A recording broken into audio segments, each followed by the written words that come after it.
네, 3번 안녕하세요. 이번 시간에는 신라와 발해 사람들의 생활 모습을 살펴보도록 하겠습니다. 자, 먼저 신라 먼저 볼 거예요.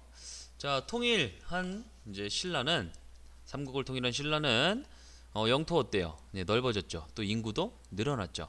그래서 경제력이 성장해서 사람들이 전보다는 풍족한 생활을 할 수 있었을 거예요. 그리고 이제 신라의 이제 귀족과 평민 중에서 먼저 귀족부터 한번 우리가 살펴볼 건데 귀족들은 대부분 어디에서 살았었냐면 도읍이었던 금성에서 살았어요. 자, 금성은 지금이 어디냐면 자, 경주예요, 경주. 가본 사람도 있겠죠? 그래서 도읍지였던 금성, 경주에 살면서 토지를 대대로 물려받거나 국가에서 또 받았고 그리고 노비도 많이 거느렸대요. 또 숯불로 지은 따뜻한 밥을 먹고 또 굉장히 큰 집에서 살았다고 해요. 이런 이야기가 어디에 잘 나타나냐면 당나라의 그러니까 중국의 역사서인 신당서라는 이 책에서 나타나요. 자, 신라의 귀족들은 자, 노비가 3천 명이고 비슷한 수의 호위군사래요. 그러니까 6천여 명이나 되는 많은 수의 부하가 있었다라고 보면 돼요. 그리고 소도 있고 뭐 말, 돼지, 그러니까 어마어마한 부자였던 거죠. 이런 짐승들을 어떻게 했냐면 바다 가운데 섬에서 길러가지고 필요할 때마다 활로 쏘아서 잡아먹었대요. 이 귀족들이 얼마나 호화롭게 생활했는지를 알 수가 있죠. 자, 이런 귀족들이 어떤 또 문화를 즐겼는지 그 또 우리가 잘 알 수 있는 그 유적이 바로 경주 동궁월지라는 이 안압지라는 이 연못이에요. 자, 여기를 이제 딱 보면 알겠지만 평민들 옛날 사람들이 여기에서 놀 수 있었을까요? 네, 아마 좀 힘들었을 것 같아요. 그래서 아마 귀족들이 여기서 놀았을 것 같은데, 근데 여기를 딱 발굴하다 보니까 이런 주사위가 나왔어요. 요거는 요 주령구라는 주사위인데, 요 어떤 말이 써 있냐면, 뭐 소리 없이 춤추기 또는 뭐 얼굴 간지려도 꼼짝하지 않기. 그러니까 쉽게 얘기해서 벌칙들이 면마다 다 새겨져 있는 거예요. 귀족들이 요걸 이제 던지고 굴리면서 요 벌칙을 이제 했던 거죠. 그러니까 우리도 내일 요거 직접 한번 여러분들끼리 벌칙 만들어서 한번 이걸로 한번 귀족들의 그런 문화를 체험을 해볼 거예요. 자, 그리고 이 안압지는 이런 야경이 유명하니까 한번 기회 된다면 꼭 한번 가보세요. 자, 다음 이제 신라 평민들을 살펴볼 텐데, 자, 다른 나라와 벌이던 그죠? 전쟁이 끝났죠. 그러니까 평민들은 전쟁터에 이제 안 가고 어떤 일에 종사할 수 있어요? 그렇죠. 농사를 잘 할 수 있겠죠? 그래서 농사를 지어서 사회도 안정되고 농산물 생산량도 아마 많이 늘었을 거예요. 그렇지만은 평민은 이 당시 평민은 뭐 모든 걸 다 할 수 있었어야 됐어요. 농사도 지어야 되죠. 세금도 내야 되죠. 군사 훈련도 해야 되죠. 궁궐 성곽 등을 짓는데 또 동원도 되죠. 그러니까 엄청 힘들었을 거예요. 그래서 이런 이야기들이 나타나 있는 데가 우리나라 역사에서는 삼국사기예요. 자, 효녀 지은이라는 이제 여잔데 나이가 32살이 되도록 홀어머니를 모시느라 결혼을 하지 못했대요. 집안 형편이 어려워서 남의 집 일을 하고 삭을 받아서 겨우 먹고 살았는데 나중에는 부잣집 종으로 일을 해서 어머니를 봉양했대요. 어머니가 딸이 평민에서 종이 된 사실을 알게 되면서 대성통곡했대요. 지은도 함께 울었다네요. 자, 여기서 과제가 나갑니다. 자, 이 삼국사기의 이야기를 보고 여러분들이 한번 생각을 해보는 거예요. 추론을 할 수 있어야 돼요. 이 당시 신라 평민들의 생활 모습을 한번 추론을 해보세요. 내일 알아볼 거예요. 자, 그럼 다시 돌아와서 당나라와 교류. 자, 최고 선진국이었던 당나라와 교류가 활발해지면서 귀족들을 중심으로 당의 옷차림이 유행했어요.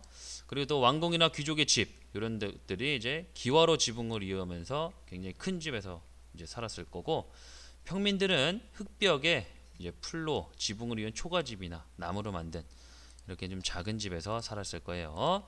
자, 요거는 어떤 문서냐면 신라의 촌락문서예요. 신라 한 지역의 그런 대해서 내용을 정리해 놓은 건데 어떤 내용들이 있냐면 인구수, 그리고 농사짓는 땅의 넓이, 그리고 소와 말의 수, 그다음 뽕나무 수 이런 것들이 이제 들어가 있대요. 자, 과제 두 번째 나갑니다. 자, 왜 신라 그에서는 이런 한 지역의 인구수 또 농사짓는 땅의 넓이 소와 말의 수 이런 것들을 다 이렇게 기록을 했을까? 자, 요거 생각을 해보는 거예요. 자, 이번엔 발해로 넘어가 봅시다. 발해는 신라보다 남쪽에 있어요, 북쪽에 있어요? 그렇죠, 북쪽에 있죠. 그러다 보니까 날씨가 추워요. 그리고 논농사에 당연히 적합하지 않았겠죠. 날씨가 추우니까. 그래서 이제 땅이 넓은 땅에다가 여러 작물들을 재배했대요. 실제로 발해 성터에서는 이제 뭐 쌀 같은 거보다는 콩이라든지 메밀, 보리, 수수 같은 것들이 발굴이 되었대요. 그리고 농기구나 저장 창고도 발견된 거로 봐서 이런 잡곡 농사를 지었다라고 할 수가 있겠죠. 그래서 실제 발해 사람들은 주로 쌀보다는 잡곡을 먹고 또 해산물도 먹었겠죠. 그리고 당연히 이제 뭐 가축은 기르는 건 당연한 것이고요. 그리고 또 다양한 형태의 그릇을 사용했대요. 자, 요거는 우리가 그 사진과 함께 보면, 자, 발해 토기들이 요런 모양, 또 요런 모양, 또 요런 모양, 그리고 요것도 이제 발해 토기예요. 자, 선생님 한번 질문할게요. 자, 어떤 토기가 조금 더 비싸고 좀 그런 것 같아요?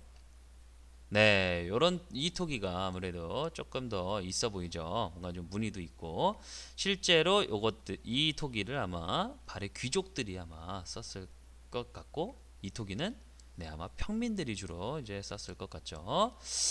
자, 어쨌든 발해도 마찬가지로 귀족이나 왕들은 화려하게 장식된 그런 집에서 이제 살았을 것이고, 또 어느 나라의 문화 영향을 많이 받아요? 고구려나 당나라의 문화에 영향을 받은 그런 옷을 입었을 거예요. 또 평민들은 그렇지만 반대로 땅 위나 반지하에서 이렇게 좀 힘들게 살았을 것 같고, 그리고 발해 귀족 여자들은 자, 마찬가지로 다른 남자 귀족들과 마찬가지로 아마 좀 멋을 좀 많이 부렸을 거예요. 머리에 비녀와 빛 같은 것도 꽂아서 장식했을 것이고, 장신구로 또 몸을 꾸미기도 했대요. 자, 이거는 발해의 한 공주의 그 무덤 벽화인데, 여기 보면 이 그림들을 보면은 그 당시 발해 관리들이 어떠한 복장으로 이제 생활을 했는지 우리가 파악할 수가 있어요. 뭐 옷의 색깔, 그리고 좀 뭐 자세, 또 모자에 뭐 어떤 그 머리에 뭘 썼는지, 이런 것들을 우리가 내일 한번 다시 이야기를 해봅시다. 자, 그다음 마지막 이제 불교예요. 자, 통일 이후에 이제 신라나 발해나 이 당시 우리나라 역사상 마찬가지로 불교가 좀 유행을 했어요. 다만 삼국 통일 이 시점까지는 불교가 주로 어느 계층에 있는 어느 신분에 있는 사람들한테만 좀 퍼졌었냐면 귀족들한테만 이제 널리 퍼져 있었어요. 자, 그런데 이것을 원효나 의상, 여러분들 원효는 많이 들어봤죠? 그죠? 그 해골 바가지에 들어있는 물 이제 마셨던 그런 원효 스님인데, 이러한 스님들의 노력으로 불교가 평민들에게까지 널리 보급이 됐는데, 요 자세한 내용은 우리 내일 한번 이야기를 해봅시다. 자, 그리고 발해도 마찬가지로 불교를 중시했다라는 것을 알 수 있는데, 어딜 보면 알 수 있냐면 남아있는 발해의 유적지를 보면 알 수가 있어요. 자, 살펴봅시다. 이거 보면은 요거 발해의 이제 문화재인데, 요거 발해 이불병자상이라는 것이고, 요것도 수막새라는 것이죠. 그리고 또는 요 연꽃무늬 이런 이제 그 벽돌 이런 것들을 보면은 발해도 불교를 중요시했다라는 거예요. 자, 여러분들 지금 기억해야 될 게, 이 연꽃은 불교를 상징하는 꽃이에요. 그러니까 앞으로도 이거 나오면 이제 불교구나라고 생각하면 될 것 같아요. 자, 굉장히 긴 시간이었는데 영상 보느라고 수고 많았고, 내일 재미있는 활동 한번 해봅시다. 수고 많았어요. 영상 보느라.